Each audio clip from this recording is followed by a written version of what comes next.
Hey folks, welcome back to the kitchen here at Mark Kelly Farm. You would think that after 6 days of processing hogs and making sausage and all that I'd be done with that for a while, but guess what? Got a little bit more to do. So stick around. We'll get into some more stuff.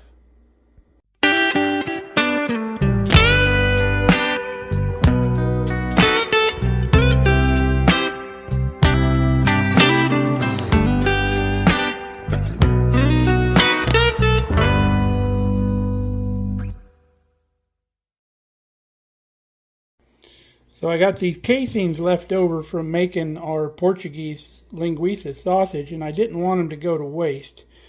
So went out to the freezer, went down to the freezer, took 10 pounds of hamburger out that we had extra left from last year, and went and bought a bunch of bacon to grind up with that, because we're going to make some Hawaiian pineapple sausage, because that's Kelly's favorite.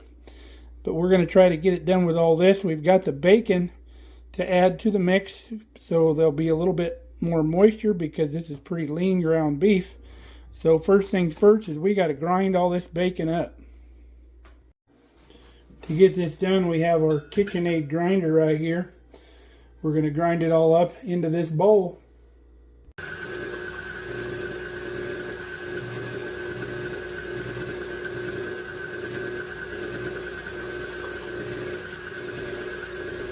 This is a tip we've shared before, but you may be new to the channel. You notice you always have this meat that's left here in the grinder. Well, there's a little trick to getting it out. You take 2 or 3 ice cubes, dump those in the mix.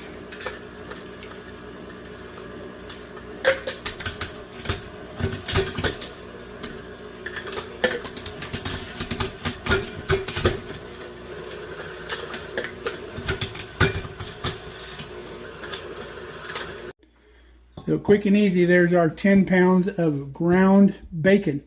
So now we're going to add our good Nebraska ground beef to that. Another 10 pounds, so it's 50-50 mix. Our ground beef is just barely thawed out. It's still almost freezing cold. That's why you want to keep everything nice and cold. Alright, there we go. Now before we go to mixing all this up, we're going to dump our spices and everything else in there so we can just mix it all at the same time. So first thing we need is 2 cups of pineapple juice. Each one of these cans, these are the 20-ounce can of pineapple tidbits, has about a cup of juice in it. I dump everything into this strainer, and then I push all the juice I can out of the pineapple that's in the can, and that gives you a cup. And then you take your pineapple and just dump it right here into our mix, because we're going to use that too. So I'll do the second can, then we'll have our 2 cups of juice in here.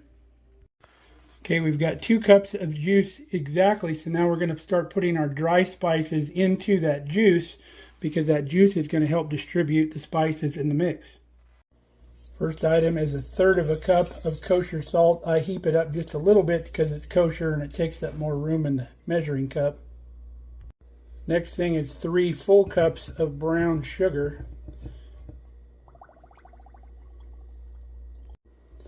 1 cup of paprika, regular paprika, not the smoked stuff.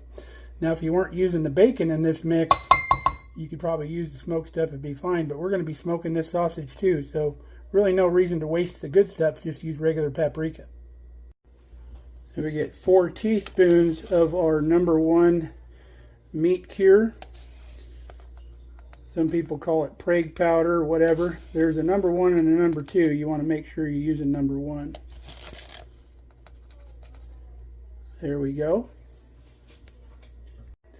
1/3 cup of garlic. I've used powder before, but I don't recommend it. 1 1/2 cups of soy sauce. Use the good stuff. And you want to do 4 teaspoons of red pepper. We're using this red pepper that Kelly buys. You can use crushed red pepper, but this smaller stuff distributes a lot better through the meat.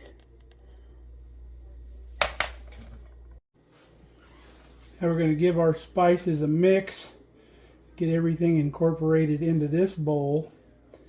and then we'll dump it in here. Now we're going to dump our spices around here in the bowl. Didn't those ingredients sound amazing? To make amazing food, you need amazing ingredients. So you can see there's still spices left in the bowl. What I do is I just grab some meat out of the bowl and use it kind of as a wiper in here in the measuring cup. Get all that goodness out of there. You don't want to leave any of it in there.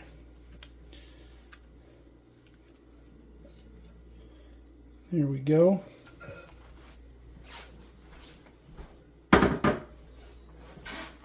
Then now we're going to start the mix, just mixing all this stuff up.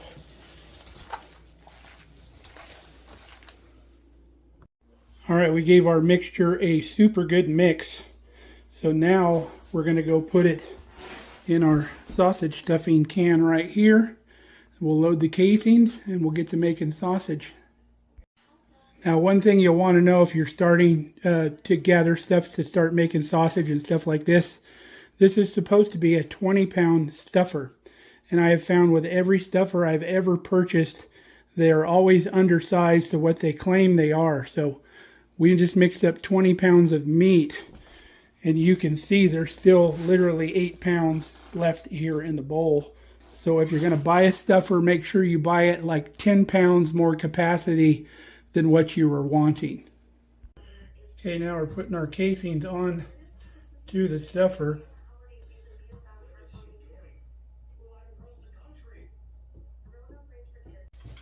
Okay, we're off to the races.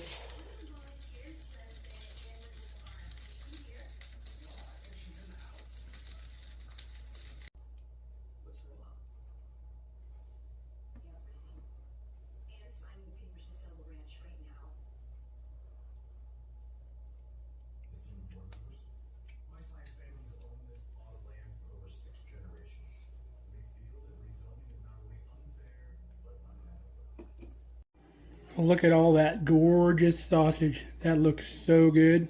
So we're going to go out and get the barbecue ready. We'll get this stuff going.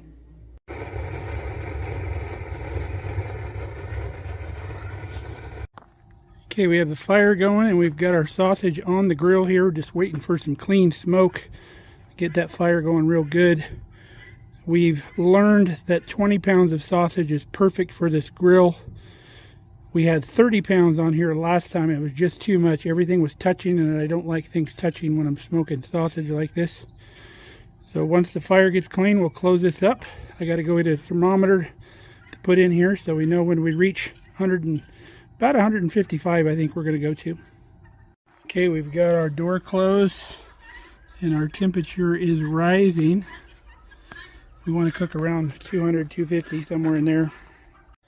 Alright, nothing left to do but hang out here. Brandy come outside with me for a while. Enjoy this beautiful Nebraska evening. Can you believe we're having 70-degree temperatures on Christmas Eve in Nebraska? Pretty insane. But we're just going to watch the temp. Our meat is already up to 99 degrees, so won't be terribly long. Oh, Brandy, we might get inside before dark. Whenever I put more wood on the fire and you get this initial dirty smoke, I always open the chamber, let that clear out, clean up a little bit, and then we close her back up again. Now, as per tradition, we take what's left in the stuffing tube in the bottom of the stuffing can, put it in a skillet for tasters. All right, we got to 155. We turn the blower off on the cooker here, and we can pull these out and bloom them now. We're blooming these sausages indoors because it's dark outside. Same process, just shower them in cold water. Bringing the temperature down, rehydrating the casings a little bit. Well, doesn't that look amazing? Just got to let it sit here and dry and cool down all the way. And then Kelly will come in and we'll package this stuff up. Meanwhile, we have our taster over here.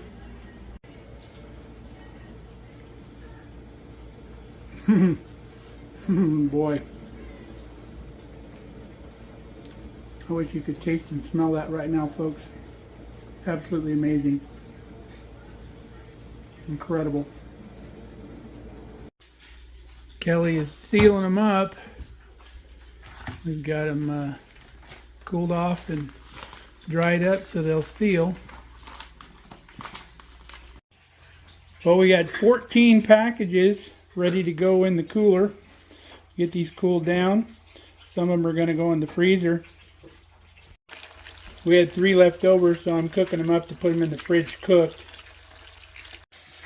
So real quick and easy recipe. It took me 3 hours start to finish until we had them on the table cooling off. Of course, it takes a little bit longer to package them, but it took us like 20 minutes to do that. So hope you try this recipe. It's fantastic. It's a good use of some extra meat. Maybe you have some of last year's hamburger left in your freezer that you want to use. Or you could do this with venison or really anything. Most of the time this is made with 100% pork, but we had the beef we used, so we used it. So, till next time, stay safe, stay healthy. Love you guys. We'll see you again here real soon on Mark Kelly Farm. Love you.